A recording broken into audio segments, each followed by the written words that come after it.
talk to us about a series of particularly devastating tornadoes. We have talked about a man-made disaster, and now we'll talk about a natural disaster. They occurred through Ohio and Pennsylvania. Don is the EMS coordinator for Trumbull County in Warren, Ohio. He's a field paramedic with about 12 years of experience. Additionally, he is the coordinator for the Trumbull County Joint Vocational School. He is responsible for administering their programs for the county and the vocational level and liaison with all the public safety agencies. And he will discuss with us tornadoes through Ohio and Pennsylvania. Don?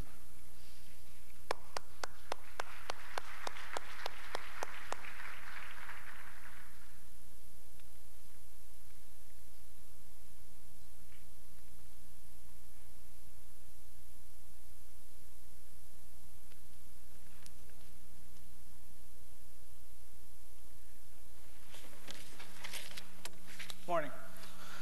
Today I'm going to talk about a natural disaster that took place on May 31st of this past year. That Friday evening, 21 tornadoes struck an area of northeastern Ohio and moved east into central Pennsylvania. It covered an area of about 120 miles, about the same area from here in Orlando to Jacksonville, Florida. First, let me tell you about myself and how I got up here. I started attending these disaster conferences in 1984, along with my partner, Sean Bryant.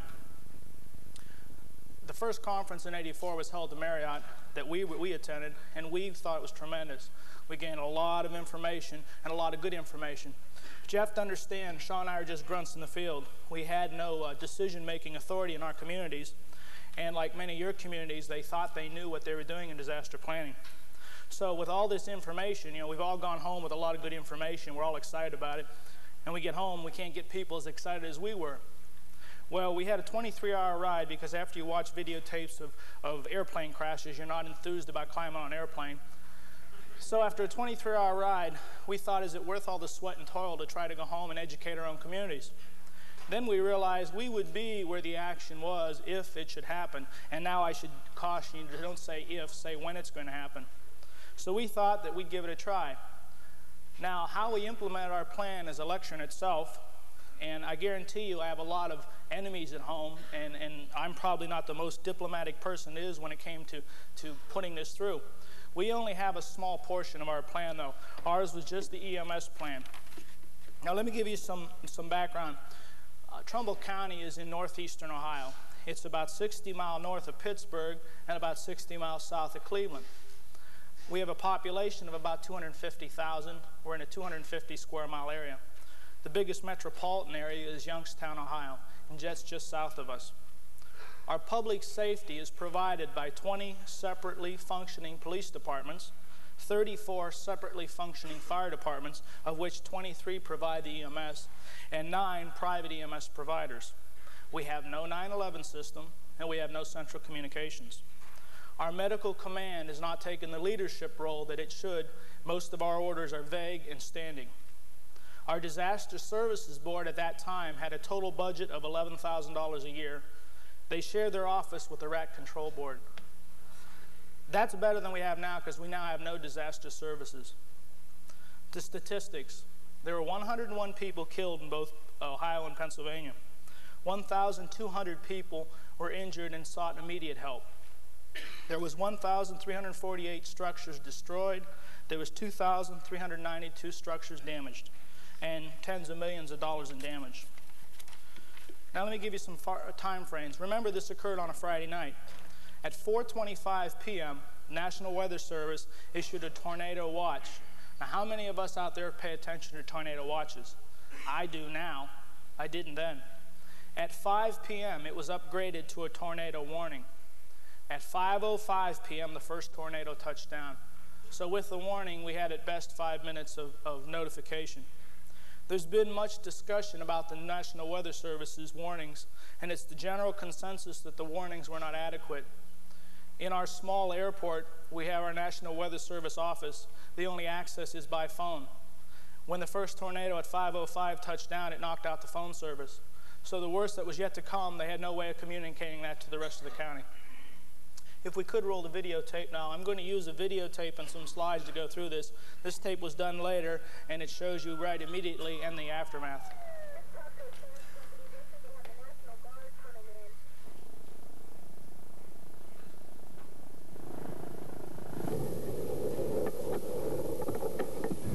So I've been trying, you know, ever since this happened on the phone to get through, but couldn't. I don't know whether she was working or what.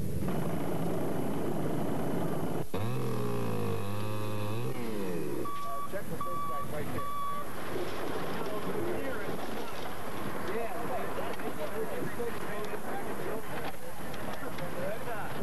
It was a disaster. People were lucky they were still alive.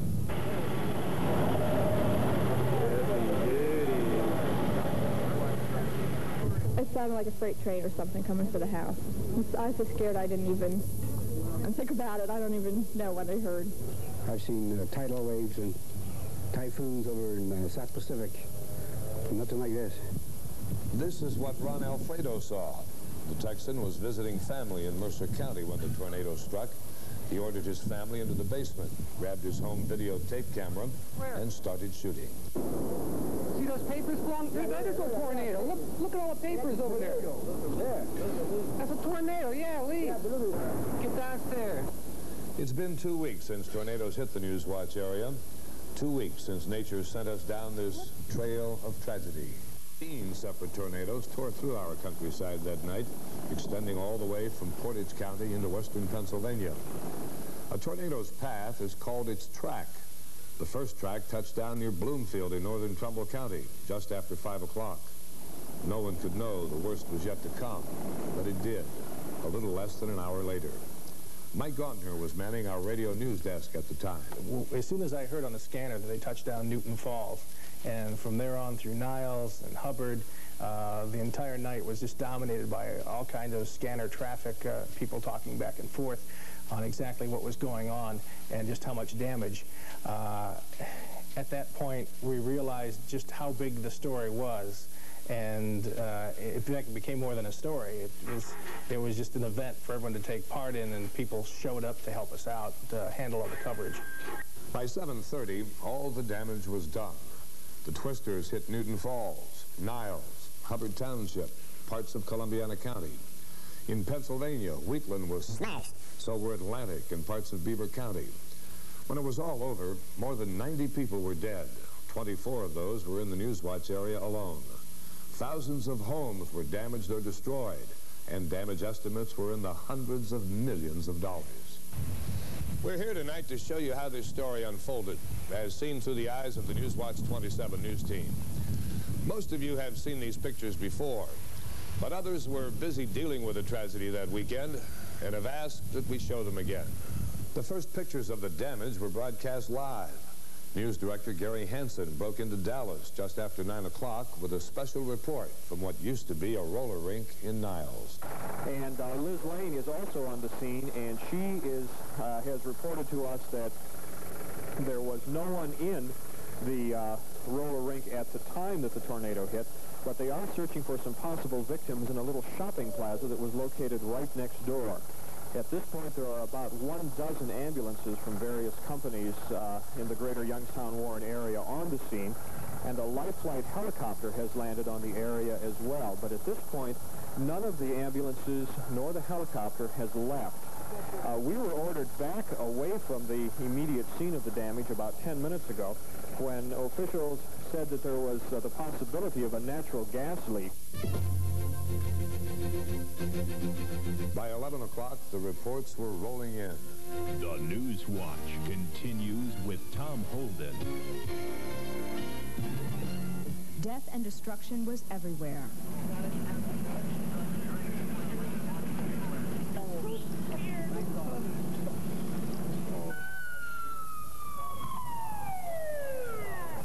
It was estimated that the storm moved through Niles around 7 o'clock, leaving a path of downed trees, power lines, and many homeless. Along Niles-Vienna Road, a convenient food store was demolished, trapping several people inside. That area at the hill of 422 in Niles was hit the hardest. 3 major buildings were destroyed, a newly constructed but not open senior citizens complex, the top of the strip roller rink, and a small shopping plaza. One eyewitness said the whole thing was over in a matter of minutes. We saw a gray cloud, and all of a sudden we saw it start to swirl. and I saw a lot of things starting to fly up, a lot of leaves and debris, and then I realized there was a tornado. And have you been down at the roller rink, and what did you see down there? there's nothing there. It's flat. There's a plaza over there. There's probably about 15 stores in the plaza. It's all flat. There's nothing there. Police and rescue squads rushed to the scene, trying to free the people apparently trapped inside the shopping plaza. Metro Life Flight helicopter from Cleveland flew in to take the injured to area hospitals. As night began to fall, it was a scene of chaos, as there were reports of a possible gas leak and a new storm heading in the same direction. The twister, which hit the strip with such force, saved some of its fury for this portion of Stillwagon Road, which is only 500 yards or so to the northeast. The damage was such that the crews just moved from one shattered home to another, not bothering to stop and count just how many homes had been hit. There were some injuries reported from this area, but none seemed to be serious, at least not at the time these shots were taken. There was one home where no resident could be found. The firemen were hoping that was because nobody was home at the time, hoping that it wasn't because somebody had been buried in the rubble. The biggest thing hampering the search and rescue efforts here on Stillwagon Road, one of those residential gas meters sitting in a front yard. It had been sheared off, and natural gas was creating an explosion hazard throughout the scene. You could follow the path of the storm as it continued toward the northeast. Most roads in southern Trumbull County were impassable or blocked by emergency personnel. We heard the sheriff's deputy as he saw the funnel roar across Route 7 between Route 62 and Route 82. That was at 10 minutes past 7. One of the problems we had was finding out just how many areas had been hit. Reports of damage seemed to be coming in from everywhere. Bonnie James and photographer John Tetlow were in Newton Falls just after the storm passed through. Their pictures alone tell the story.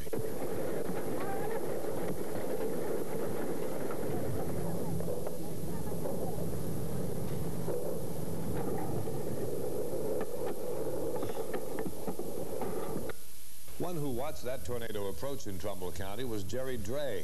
Like Ron Alfredo, the man from Texas, Dre took pictures of the storm with his home video camera, too. He later talked about what he saw.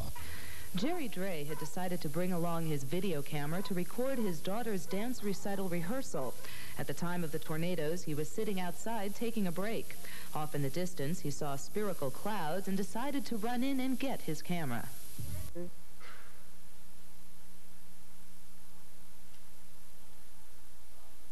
Saturday morning, the full extent of the devastation became apparent. Those who lived in the tornado area say that it looked like a war zone. Even those who managed to get a good night's sleep believed the cleanup process would take forever. The National Weather Service tells us the twister that tore through Trumbull County had winds of more than 300 miles per hour. Some felt it would take another wind that strong just to clean up the mess. We started our cleanup coverage with Alan Ross in Niles. The long cleanup continued into the afternoon. Weary workers searching through debris, sidestepping cars tossed about like matchbox toys, always wary of what they might uncover. You got to go through each pile of rubble here, and of course you have to go through it, make sure there's nobody in it. But the real story remained in the tales of those who lived through last night's devastation, each one more unbelievable than another. Roller rink manager Pat Bonford saved herself from a collapsing wall by diving under an office desk. And then I crawled out through a hole and got out myself. And when I turned around, the building was gone, my car was gone, everything was destroyed. An hour later, and the rink would have been filled with teenagers on their Friday night out. Niles police officer Bernie Profato was first on the scene at Niles Park Plaza last night. What'd you see? What was it like? It was like a twilight zone. Got to the top of that hill. I've never seen anything like it before. Bombs couldn't do stuff to buildings like this did. In all, 13 businesses were destroyed here. At least 4 in the immediate area were killed. 2 died in this house across from the plaza. Their canning left virtually intact in the building's basement. Several streets away in the Cynthia residential development, at least 40 homes were leveled or damaged. The Red Cross was assisting neighbors, the National Guard providing a sense of order. The tornado tore through the business district in Newton Falls. Odea Duma spent Saturday here. The twister's path of destruction through Hubbard Township began at the Warner Road and ripped eastward here through Colberg Center, leveling or causing damage to scores of homes along the way. It then touched down in Kermont Heights, where police say at least 50 houses in the development were hit. Others here on White Oak Drive weren't so lucky. Roofs blown off some, walls caved in on others. Like in The Wizard of Oz, this house was spun off its foundation, landing some 15 yards away. Fortunately, the Fedorchik family wasn't home for the ride. Like most of the residents on this and other streets in the area, Joseph Trolio spent much of today cleaning up.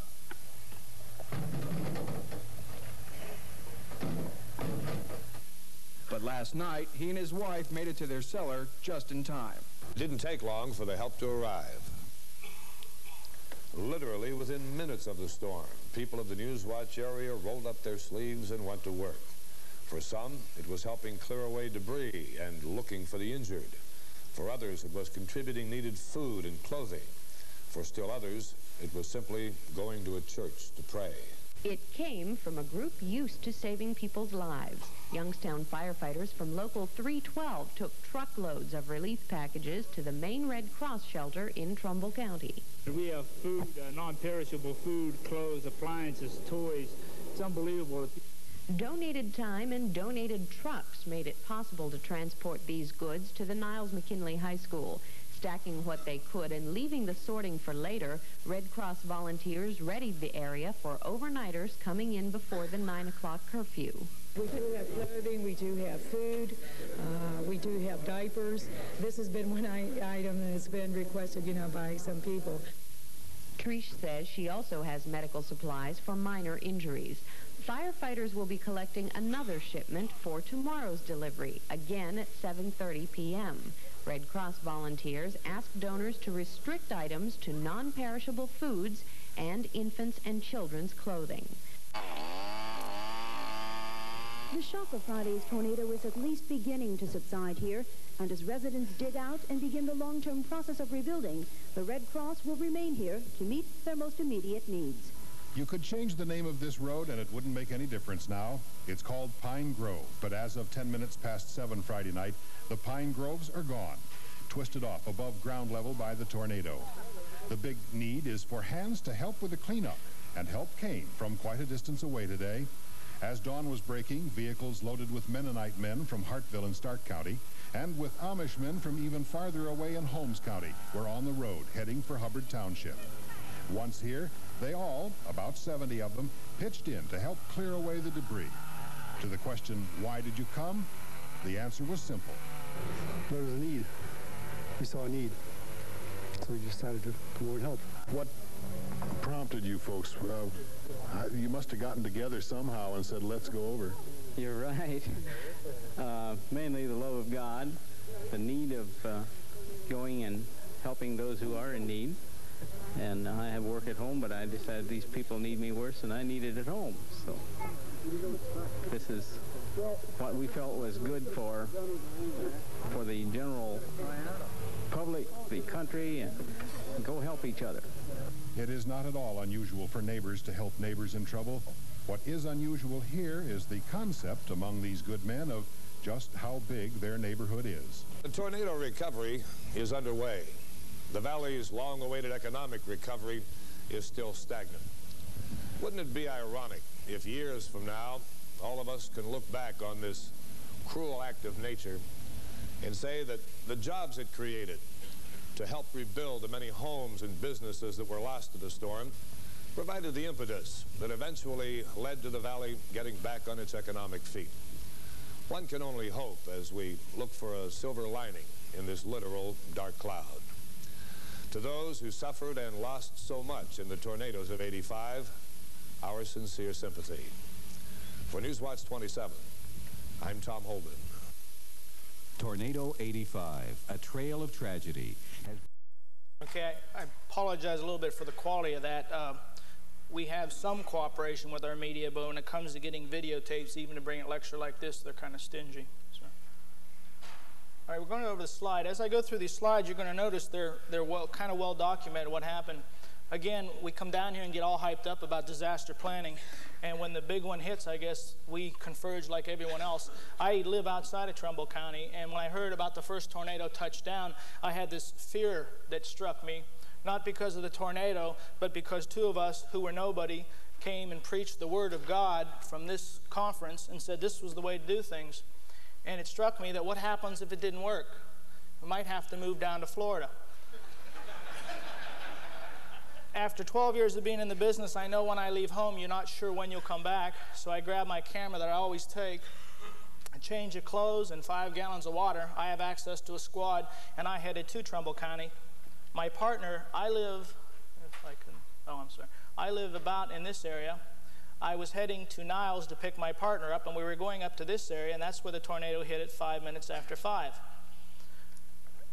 As I reached Niles, Ohio, and got to the back into my partner's house, he motioned me to bring my camera and come to his backyard.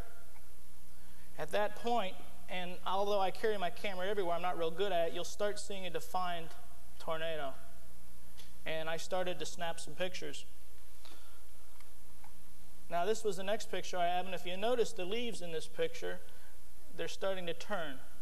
About this time, my partner, who probably exercised a little better judgment than I, he starts legging it for the basement, and I insisted on getting one more shot. Now, as far as I know about tornadoes is what I saw at the Wizard of Oz. We really don't have those in our part of the country. If you look in the first part of your book and you'll see the joke about the newsman saying who got out of disasters in 1985, there's a lot of truth to that. On our way down to this disaster conference last year, we had picked up a brand new van at the cost of $27,000 to come down to this conference. When we arrived in Atlanta with 800 miles on our brand spanking new van, we were hit from behind by a drunk driver in a stolen car, doing $11,000 of damage and putting my partner in a hospital. With all the aches and pains that go on with that accident, we were deciding should we go home or go on, and we decided to come down. Because of the area that we had an accident in, it was advisable that we should bend out whatever was bent and drive the vehicle out of that area, which we did, and we came on down to the conference. Since then, and since the tornado, we were invited to go to the Virginia State EMS conference and talk about the tornado. We arrived just in time, a day before Gloria came. We got into our beachfront hotel. At 8:30 in the morning, there was a knock at the door. The maintenance crew wanted to tape our windows. Again, my partner, exercising a lot more judgment than I, started packing. I felt that I'd been through a tornado, I could handle a hurricane. At 11 o'clock, the knock came on the door again to evacuate, and the conference was canceled. So we have had one disaster after another this year. Okay, now moving on. About the time that tornado was heading toward me, it suddenly turned. I could hear the radio going wild as far as going to each area, and I couldn't realize the magnitude of this, so we were dispatched to a mobile home park. When we got there, there was nothing there, but we kept hearing more reports of the damage in the city of Niles. Now, we started driving down this road that we'd been down many, many times before, and we saw this 3 stories of we didn't know what, and I asked my partner, did the road go straight or go to the left? Now, again, I'd been down that road many times before. What you see there is a 1 million gallon gasoline storage tank.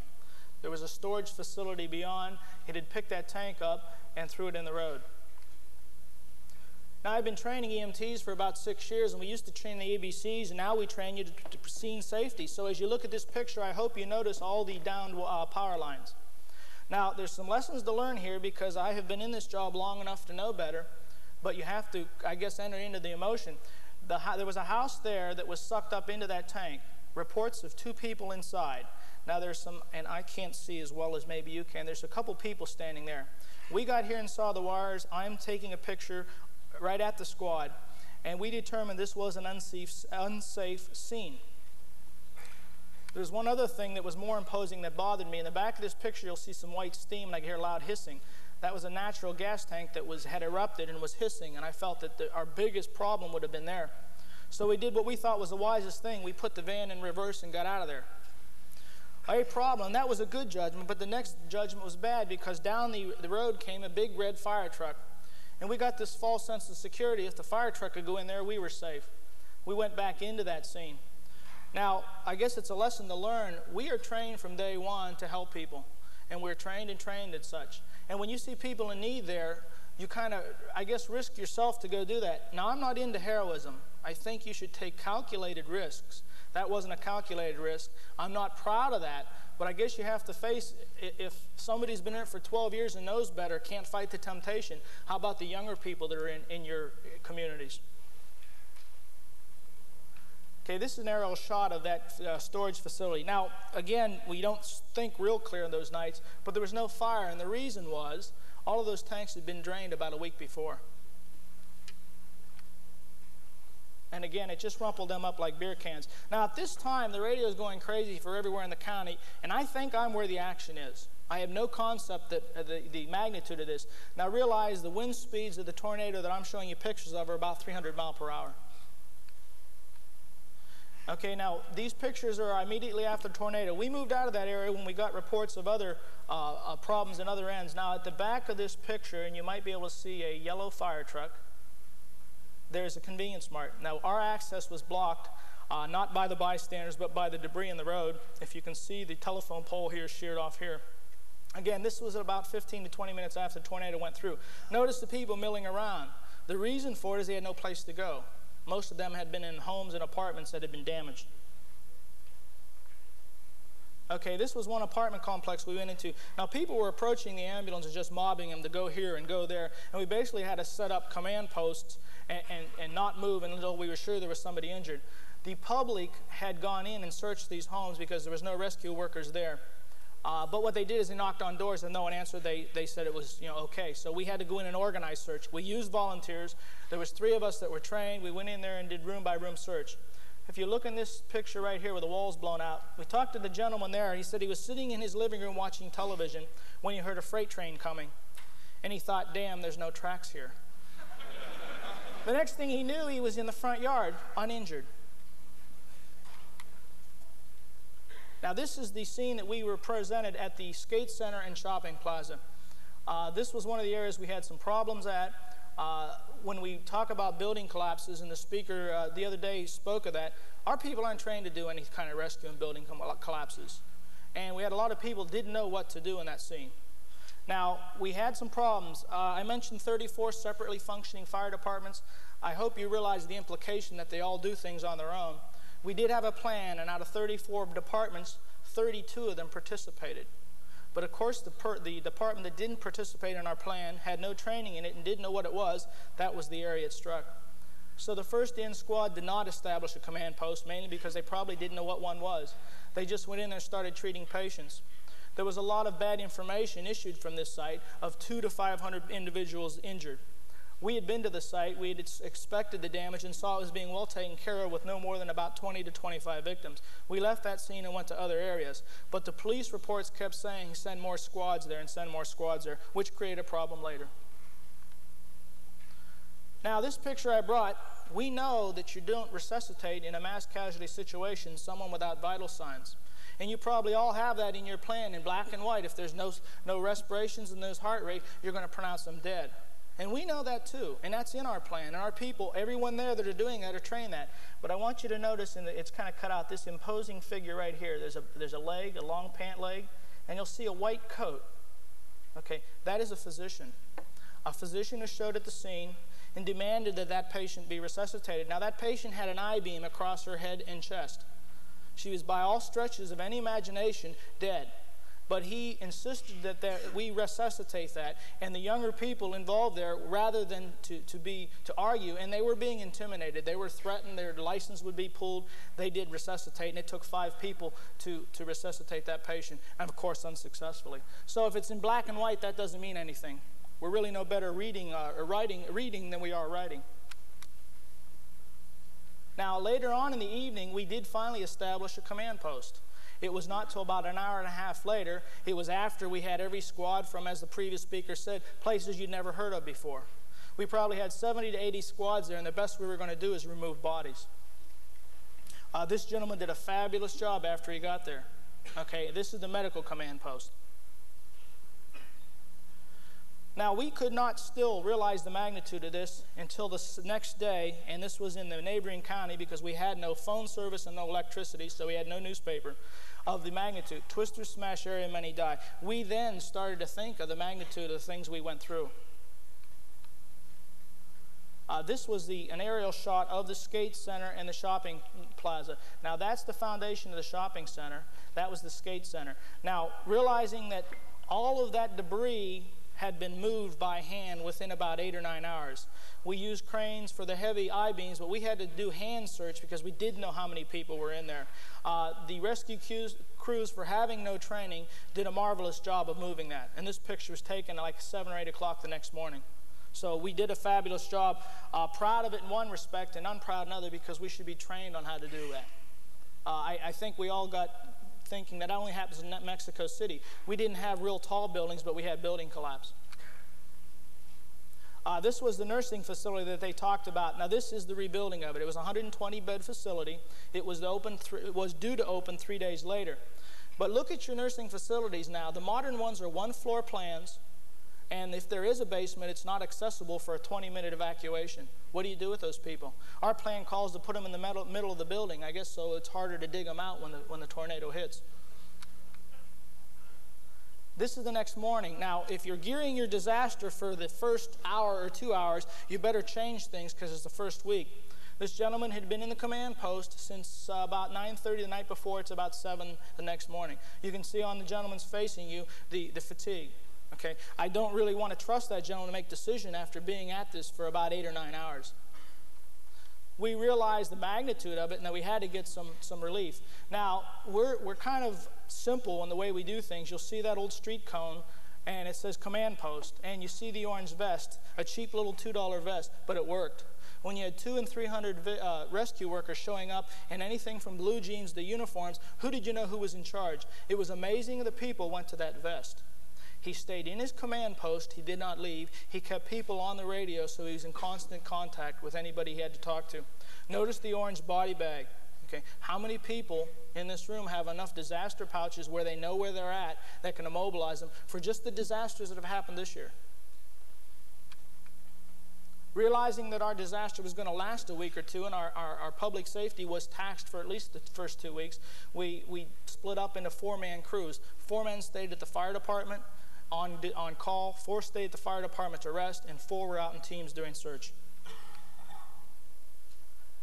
This again was a picture of the convenience mart, and I just noticed the debris. There's a cemetery here, and it was an older cemetery, and there's quite a bit of tall oak trees to it, and I'll show you some pictures of the aftermath there.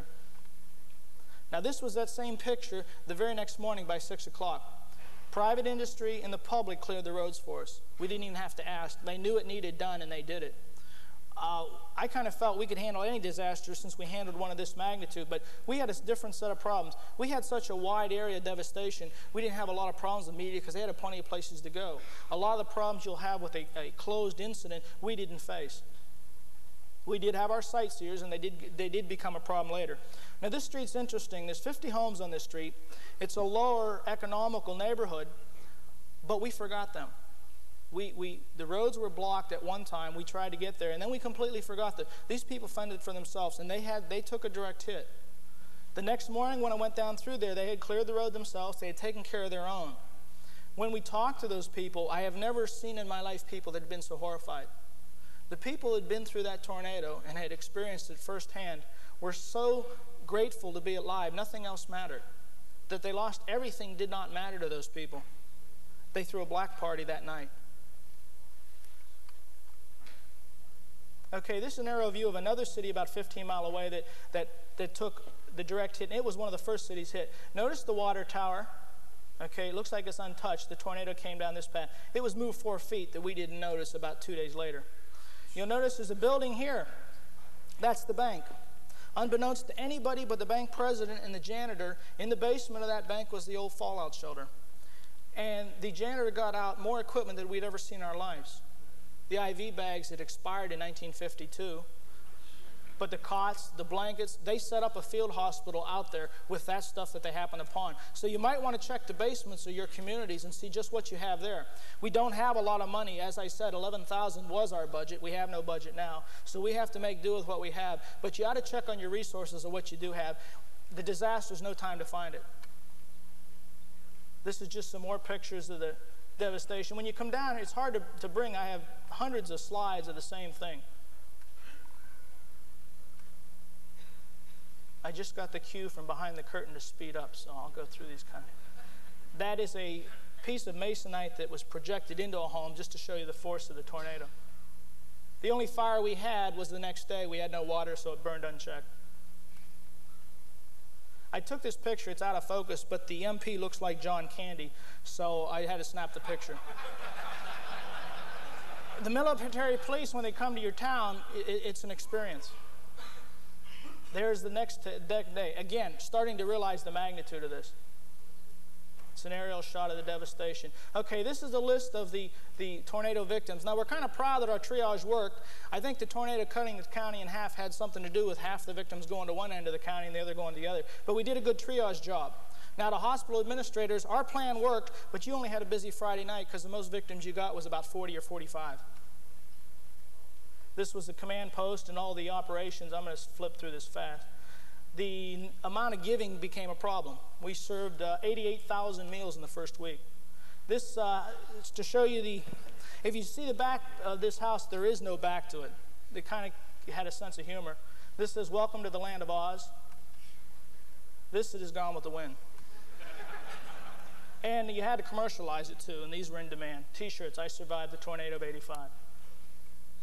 This was a picture of the cemetery, and this is that cemetery today with no trees. Okay, now, the next series of slides shows how we developed our plan and the people who helped us accomplish this. Now, first of all, before we started coming down here, we knew much about disaster planning as those characters on the slide. This conference taught us that you have to have a command post.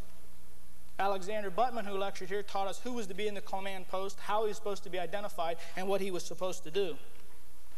We were taught that we had to work with the police and the fire agencies because the fire chief would probably be there and he would probably be in charge. And when the state boys come to town, if you didn't have a plan in place, well identified, they would take over. We were also taught you start your disasters in classroom. You don't start them out with major productions. And the gentleman from New York who lectured here 2 years ago taught me the most important lesson: keep it simple. Then we get into our productions. You know the ones. You have them once a year. You screw up royally. You go and pat each other on the back. You leave and do it next year and screw up again. Staging area. That was one of the most important things that we learned. We have an arrogance to park our squads and police cars and fire engines wherever we well please. You can't do that in a disaster. Doug Jewett, this next slide is for you because you, the conference taught us, and you brought it up, that at every disaster, no matter where it is at the world or the type, you're going to have these type of characters there.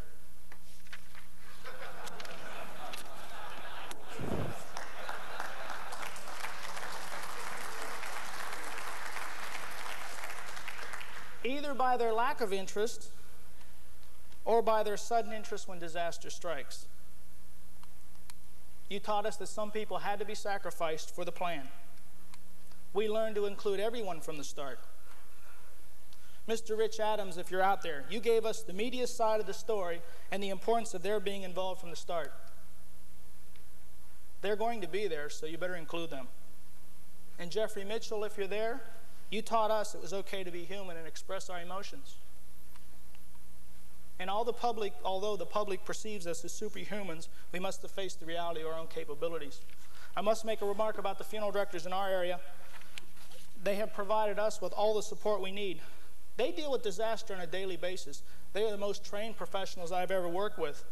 The night of the tornado, unbeknownst to me, they organized on their own and were prepared to handle anything that came their way. Killer storms took lives and millions of dollars in property, but as the slide shows, the flag still stands. After the storm, American flags display the determination and faith of those touched by disaster. Whether it be wars, acts of terrorism, or disasters, both natural and man-made, where there is faith, there is hope. What I will always remember will be the number of people out to help others, not themselves. The 110 miles of nature's devastation was met with man's generosity to his brother's needs. This last slide is self-explanatory. Now, I know I am over, and I have one closing remark to make, and I have a program. There are many people at this conference who helped us make a difference in the way we handled our mass casualty. Jeffrey Mitchell, Rich Adams, Alexander Buttman, to name just a few. Since being on this side of the podium, I have found out how many more people behind the scenes are involved in such a program. Behind these curtains are several people who have worked tirelessly to make my audiovisual work right. Thanks, guys. You're welcome.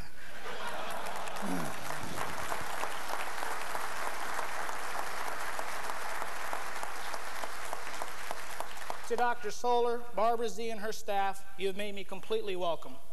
And to the Florida ASEP for their insight in having such a program. Now, because of these bright lights, I can't see who I'm talking to, but there's a special thanks to Mr. Steve Kidd, who's done a superb job in maintaining the quality of this program. I thank you, and the citizens of my section of the country thank you for your help. Can you kill the house lights, too? In closing, I have a program that was developed before the tornado.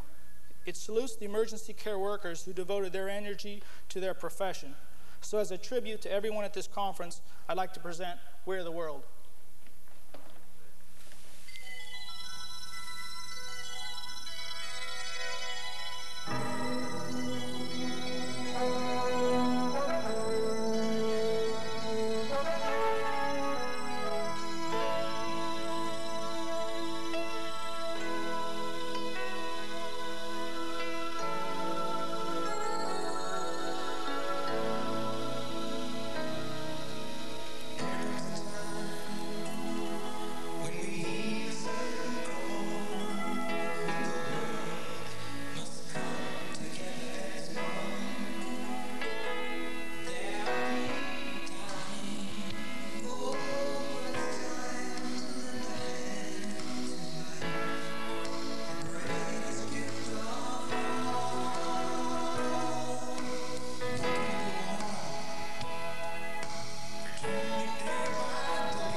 Thank you.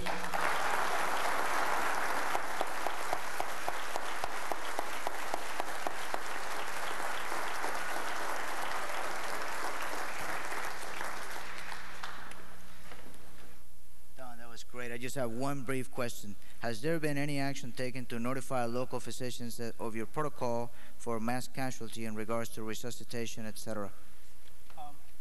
Yes, we did. And another note to that is we asked for debriefing, and our medical command didn't feel it was necessary. And I have a brief comment from one of the participants that the potential for 10,000 plus victims in if an urban area had been involved. Is that correct? Right, because the urban area is about 600,000, but the immediate area that it was, you know, I gave you most of the statistics from Trumbull County, and there was about 7 other counties that were involved. I just gave you what I personally had saw firsthand. Don, thank you very much. Thank you.